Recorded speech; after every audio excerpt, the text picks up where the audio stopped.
Yani Türkiye'de zam gelmeyen hiçbir şey yok. Her şeye zam geliyor. Bunun en başında da yakıt ve tüketici fiyatları.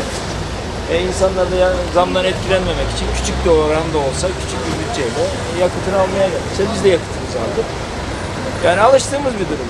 Yani şaşırıyor muyuz? Şaşırmıyoruz. Belki bundan birkaç sene önce böyle bir şey olsaydı çok şaşırırdık. Ama artık fiyatların artışına hiç kimse biz de şaşırmıyoruz.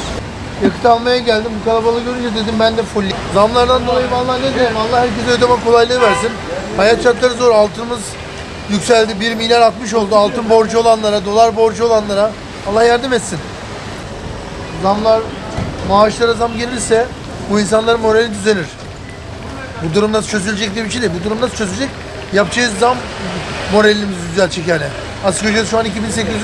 Asgari ücreti yapacak 4,5 milyar. O zaman bu insanların morali düzelecek. Bilirsiniz ki biz uygun çalışan insanlarız. Yani mesela asgari ücret çalışıyoruz. Böyle yüksek maaşlar almıyoruz. Yani bir de kirada olan insanlar var. Abi 2000 lira kiraya veriyor. Abi bu adam yumurta mı alacak? Zeytin mi alacak? Ne alacak? Hiçbir şey alamıyor. İnsanlar gerçekten perişan.